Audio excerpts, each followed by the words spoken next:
satu perkara yang kita bersetuju, kerana kita juga tidak suka dengan violence yang berlaku kerana dia menjejaskan cara hidup sempurna rakyat Thailand dan rakyat Malaysia. Selain daripada itu, kita lihat dagangan antara Malaysia dengan Thailand sedang meningkat. Thailand adalah rakan yang kedua terbesar daripada segi dagangan dengan Malaysia.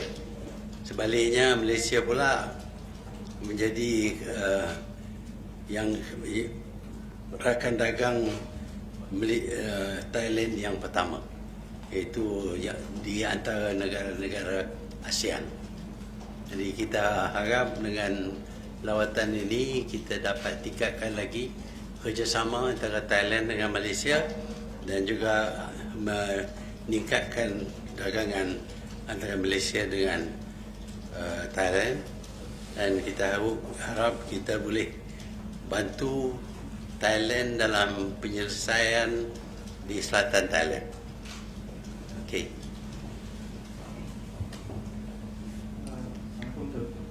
Is there any timeline for works on to find resolution in South Thailand conflict? We cannot talk about timeline because we don't know what the response is going to be like. Because the insurrection in the south is not by one group, it's by several groups, and sometimes you get agreement of one group but the others may not agree, so it will take time. Assalamualaikum Tun.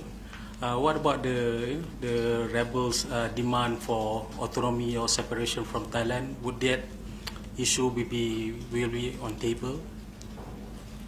Autonomi ini mempunyai banyak tafsiran. Jadi kita kena tahu apa setakat mana autonomi yang dia tuntut. Kita dapati macam di Indonesia, Yogyakarta sejak daripada merdeka lagi mereka bagi autonomi. Tapi central government masih kuatlah. Demikian juga dengan Aceh. Aceh juga sekarang ini aman kerana pihak pemerintah di Jakarta bersetuju untuk memberi autonomi. Kita tak tahu setakat mana kebebasan wilayah yang diberi autonomi.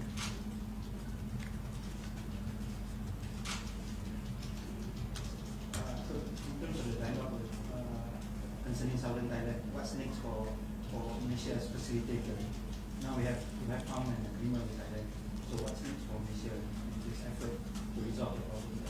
Well, we have appointed a new facilitator in the person of the former IGP, Datuk Tan Sri Rahim, dan kita akan lihat perhatikan apa lagi yang perlu kita lakukan. Yang utama ialah pertemuan dengan separatist ini untuk berbincang dengan mereka, dan ini oleh kerana Tan Sri Rahim ni dia dulu pun dia yang negotiate berkenaan dengan teroris. Saya fikir dia mempunyai cukup pengalaman bagaimana untuk menyelesaikan masalah.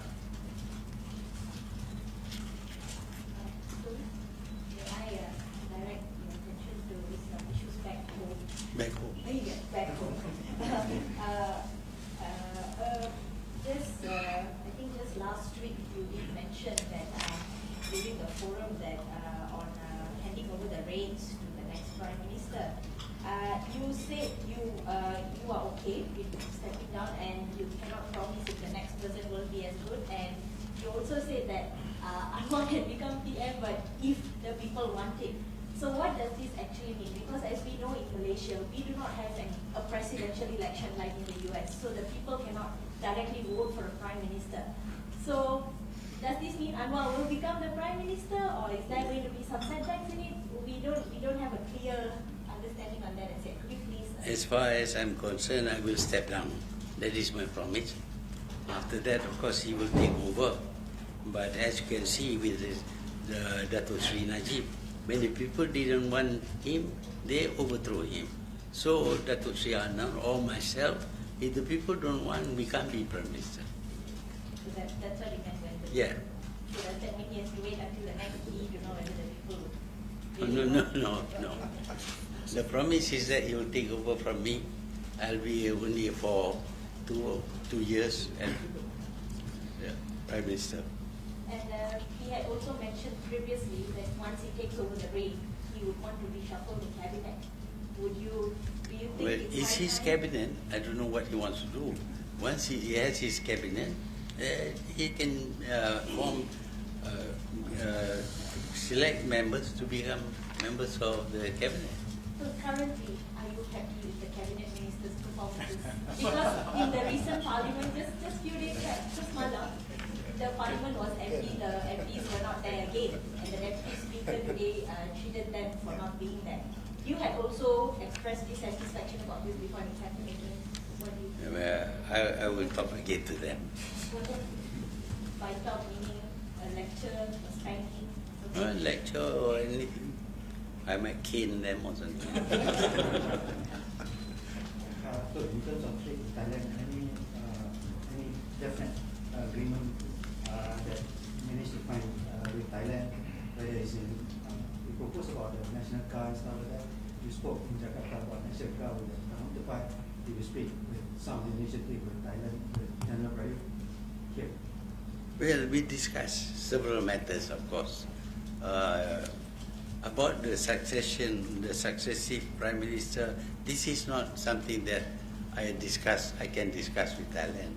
But on matters of trade, on cooperation, bureaucratic procedures and things like that, checking of goods passing across the border, all these things we discuss.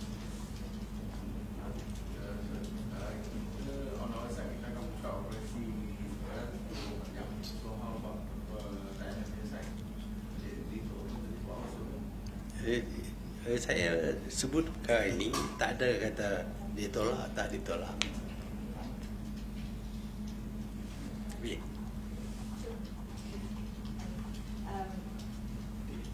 Just 2 weeks ago, Dr. Sri Shabuddin said he can leverage his contacts in China to bring back Jolo. Would you take the offer? Because the IGP welcomed the move, but are you willing to take the offer and work No, with I'm him? not taking any offer. If he wants to do it, he can do it. For the country. I don't have to ask him to be my representative or anything. No way. But would the government be giving some form of, help to him to No, also no. act as your representative? Nothing. He can do it himself. If he says he can, he's welcome to do so. Anybody who thinks they can contact Joe Low and bring him home, we will accept. About the charges filed today at the court against Dato' Sri Najib, Dewan Sirga, and the former ex-spy chief. I'd like to comment. It's about 6 billion in CBT and about 12.1 million USD for the ex-spy chief. I'd like to comment about the case and the filing. That's the rule of law. You have to charge people if you have any evidence and if you think that it can be upheld by the courts. So I suppose the people who preferred the charges must have enough evidence to charge with Dato' Sri Najib and others for something that is very serious. It's not something like a game or anything like that. We have no wish to take revenge on anybody, but the rule of law applies to everyone, whether you are incumbent Prime Minister or retired Prime Minister, or in fact in Malaysia, even the rulers are subject to laws of the country. So the amount of money is so huge, it's about 6 billion and stuff. Is there any way Malaysia or the government can cover any of the money to help out with financial? Yeah, they are hiding the money. I suppose they will continue to hide the money, and if we can get them, we will get them.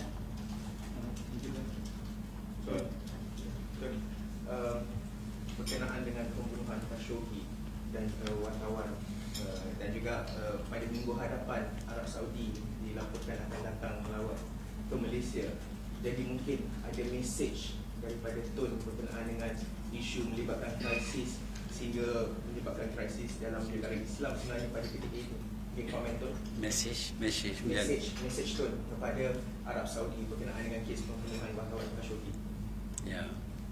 Pembunuhan bukanlah satu cara penyelesaian. Sepatutnya ini tak berlaku. Tetapi kita cuma boleh turut apa yang dilapor dalam akhbar. Kita sendiri tak ada direct information ataupun buat kaji selidik. Itu bukan tugas kita. Kita harap dalam dunia Arab yang majoritinya orang Islam, mereka akan berlagak sebagai orang Islam, iaitu tak ada pembunuhan dan sebagainya. Earlier in your speech to the Malaysian diaspora, on the question about education aid, you did mention that a lot of students have backtracked and did not pay up what they should, and that results in the government slashing scholarships. But then again, we also brought to Pakatan's manifesto, which say that those earning 4K and below, they don't have to pay the PTPTN loan as yet. So would you also blame this as one of the reasons for the low payment rate of PTPTN? Well, those who are earning more than 4,000, they could pay. They should pay. Those below 4,000, if they can pay, they should pay. Because you owe money, you must pay back. That should be a principle with everybody adheres to. When you borrow money and then you have the money to repay, you don't repay, that's morally wrong. So we are appealing to them. We can't take them to court. We're appealing to them because many other people are hoping to get scholarships. But if they don't give payback, then we will deny scholarship to other people. They have enjoyed this education, good education, to give them better earning capability. But they must also be concerned about other people getting the same aid so that they too can enjoy the kind of life that the previous graduates are enjoying. Would you say that Pakatan should have been a bit more careful before putting that in the manifesto about the 4K? Yeah, at the time when we did that, we don't know how much. You see, so we thought it was easy, but it's not easy.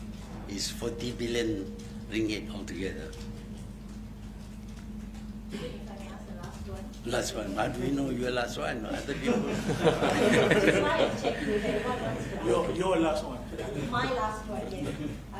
So you did mention about sustainable development before, in view of the landslide incident in Penang. You said development must take into consideration security and the welfare of the people of Bangkok. And then in Penang, we also have another pending project, which is the undersea tunnel. Would the government now, impose some form of restriction or halt the project pending the investigation into the landslide issue in Bukit Kupus now? How are we going to go about it? And all should be doing some research or investigate the reason for the landslide. Usually, of course, it's due to cutting down trees. When you cut down trees, the rainwater gets straight into the ground and softens the ground. But if we have trees, then the water doesn't get to the ground until the whole tree is wet. So logging, for example, is a very bad way to manage land. We should be very careful about where we build the road. If the land is unstable, is soft earth, then the chances of landslide will occur. Without soft earth, then normally there is no landslide. So now the government maybe halt the undersea. Yeah, the last question. I did ask this in the question, but you have not answered yet. I asked that now since Penang has another controversial project, the undersea tunnel, would the government now probably halt the development of that project pending the settling of the landslide issue and relook the entire environmental impact assessment of the undersea tunnel project? We are concerned about the tunnel. they will have to do their own investigation. The result of landslide somewhere else doesn't mean if it's found due to human error, it doesn't mean that the tunnel cannot be built. If the tunnel has got proper investigation, due diligence, feasibility studies and all that, and they find they can build the tunnel, they are welcome to build the tunnel. Semasa ucapan tu saya tadi katakan tentang apa ni pendekatan Malaysia itu sikap neutral. Itu jadi dalam isu Rohingya, bagaimana pendekatan Malaysia sekiranya Malaysia macam itu? Ya, kita telah bersetuju iaitu kita tidak akan campur tangan dalam urusan dalaman negara-negara ASEAN. Tetapi ini berlaku mempunyai kesan ke atas kita kerana orang Rohingya yang lari, ramai daripada mereka datang ke Malaysia. Dia jadi Malaysia punya problem. Sebab itu kita perlu menegaskan kepada Myanmar that cara mereka mentadbir orang Rohingya ini patut dibetulkan. Mereka juga berhak.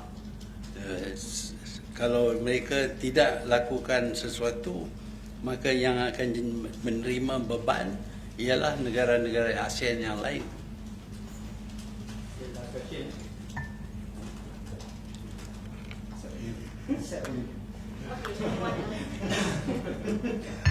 If no one has, then I'll use it. Wow. Okay. Don't on just Crooked Bridge. The Johor Sultan said that it's better that the fund used for Crooked Bridge can be used to build hospitals and whatnot. Will we still probably going on with the development of the Crooked Bridge connecting Johor and Singapore? Whether the fund is used well or not will be determined by the people and their government. We don't question other people making money for themselves. That is their right. So we are not wasting anybody's money, except that we are going to build because we can recover the money through various tolls and all that. We can recover, and it is a necessity to build another bridge. Also requires Singapore's consent, which they may or they may not give. But the Crooked Bridge doesn't require Singapore's consent because it's entirely on our side. Alright, thank you. Okay.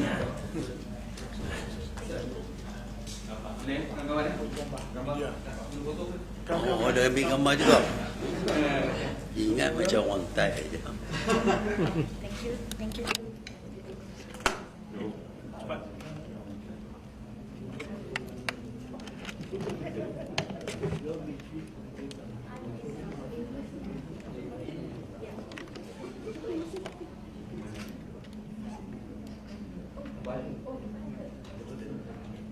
Sebelah sana ada ruang lagi.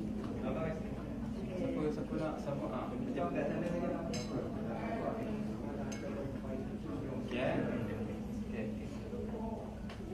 One, two, three.